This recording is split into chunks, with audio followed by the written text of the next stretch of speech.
History is filled with the stories of great kings. Cyrus the Great, who forged an empire, Darius, who organized it, Xerxes, who nearly conquered Greece. Their names are carved in stone. But what if the throne was just a stage? What if the real architects of power weren't the men who sat on it, but the women who whispered in their ear, who chose the next king, and who held the Persian Empire together from the shadows? This is the forgotten story of the queens of Persia, and the real rulers of the ancient world. When we think of ancient Persia, we imagine powerful kings, endless armies, and incredible cities like Persepolis. But that picture is incomplete. It's a story told mainly by Persia's enemies, the Greeks, who often painted Persian men as soft and their women as power-hungry schemers, hidden away in harems. So, what was the truth? Buried under the sand and baked into clay tablets is a totally different story, one of female power that has been overlooked for centuries. The Achaemenid Empire, founded by Cyrus the Great, was a man's world on the surface, but royal women within it had a level of influence and freedom almost unheard of back then. They weren't just wives and mothers. They were politicians, powerful landowners, and the kingmakers who decided the fate of the largest empire the world had ever seen. Their story isn't about leading armies into battle, it's about a more subtle, more lasting kind of power. To get the real story of Persia, we have to look past the kings and find the queens. And there is no better place to start than with the most powerful queen of them all, Atossa. Atossa was born into power. As the daughter of Cyrus the Great, the founder of the Persian Empire, her bloodline was legitimacy itself. She was a living connection to the empire's glorious beginning. After her father died, tradition says she was married to her brother, Cambyses, and after a whole lot of political chaos, she married the man who seized the throne, Darius the Great. For Darius, who wasn't from the main royal line, marrying Atossa was the ultimate power play. It wasn't just a marriage. It was his ticket to legitimacy. By uniting with the daughter of Cyrus, he tied his own ambition to the founder's legacy. But Atossa was so much more than a political pawn. She was sharp, ambitious, and she knew how power worked. The Greek historian Herodotus, our main, though often biased, source tells a story about how Atossa pushed Darius into planning an invasion of Greece, supposedly just because she wanted some Greek handmaidens. While that might be a bit of drama, it points to a well-known truth. Atossa's influence over the king was enormous. Her greatest move, though, was getting the throne for her son, Xerxes. Darius had older sons from another wife, and by tradition, the eldest should have been the heir. But Atossa wasn't about to let tradition get in her way. She argued that Xerxes was the first son born to Darius after he became king, and she used her own powerful lineage as Cyrus's daughter to seal the deal. Herodotus, despite his love for drama, put it bluntly. Even without all the arguments, Xerxes would have become king anyway because, as he wrote, Atossa had all the power. The transfer of power from Darius to Xerxes was completely smooth, which shows you just how much authority the queen mother really had. And Atossa's power wasn't just political. Clay tablets discovered in the ruins of Persepolis show that royal women could own and manage huge estates.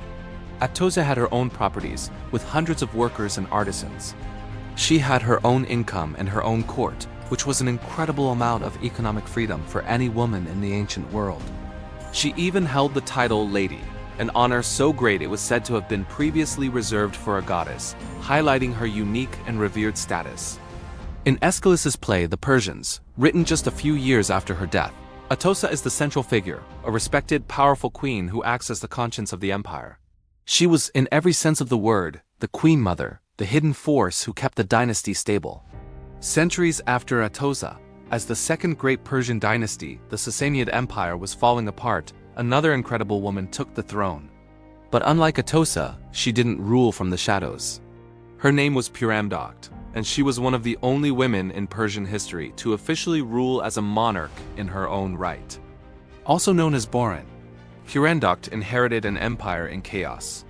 She was the daughter of King Khosrow II, and after he was overthrown and executed, the empire collapsed into a bloody civil war. Her own brother had murdered all their other male siblings to secure his claim, only to die a few months later himself. What followed was a revolving door of short-lived rulers, each one assassinated or overthrown as different factions tore the empire to pieces.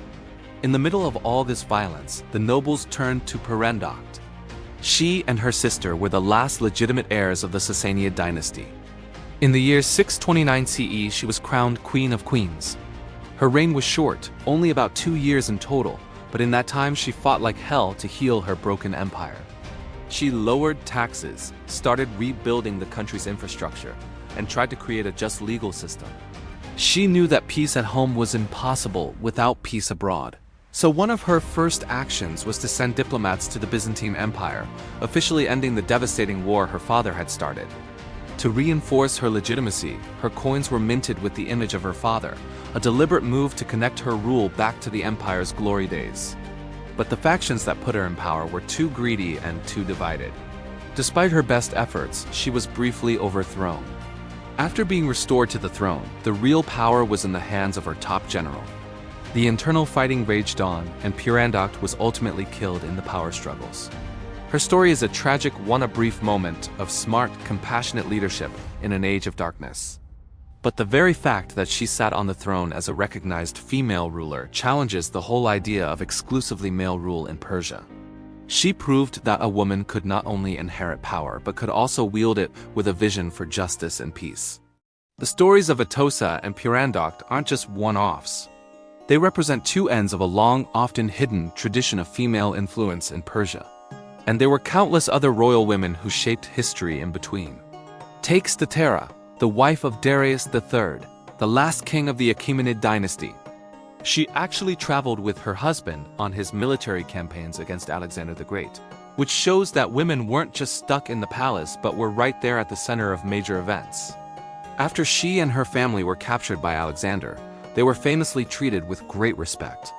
Years later, Alexander even married her daughter, also named Statera, to try and merge the Macedonian and Persian elite. This shows the vital diplomatic role these royal women played, with their marriages used to build alliances and legitimize conquest. This power was built on a foundation of surprising social and economic freedom. The Persepolis fortification tablets, thousands of clay records detailing the empire's payrolls, are undeniable proof. These aren't epic histories. They're everyday receipts. And they tell a revolutionary story. Women worked alongside men, even as supervisors, and received equal, sometimes even higher, rations. New mothers and pregnant women got extra pay. Royal women like Atossa's sister are mentioned all over these tablets, managing their huge estates, commanding workers, and signing off on payments with their own personal seals. This wasn't a gift from the king. This was their own wealth, and it was under their own control. This level of gender equality was incredibly rare in the ancient world. While women in Greece were mostly confined to the home, high-ranking Persian women could own property, run businesses, and travel on their own. They were a visible and crucial part of the empire's economic machine. So why have these powerful stories been forgotten? Part of the answer is that history is usually written by the winners, and in this case, by rivals. Our view of Persia has been overwhelmingly shaped by Greek writers who saw a world totally different from theirs and often described it with a mix of fear and fascination. They saw powerful women and called them schemers. They saw a culture that wasn't their own and called it decadent. But the evidence, written in the dry, factual language of clay tablets, tells a different story. It's a story of women who are landowners, business leaders, political advisors, and even rulers in their own right. From Atossa, the kingmaker who secured her family's dynasty, to Pyrrhandoct, the queen who tried to save a collapsing empire, the women of Persia weren't just footnotes to history. They were a central part of its engine. The great kings may have had their names carved in stone for all to see. But the foundation of that throne, the invisible architecture that held the empire together, was often the work of the forgotten queens who ruled from behind it. Theirs is a legacy of power, intelligence, and resilience that deserves to be remembered. If you believe these forgotten stories deserve to be told, subscribe for more chapters from Hidden History. And let us know in the comments which other historical figures you think have been unfairly overlooked.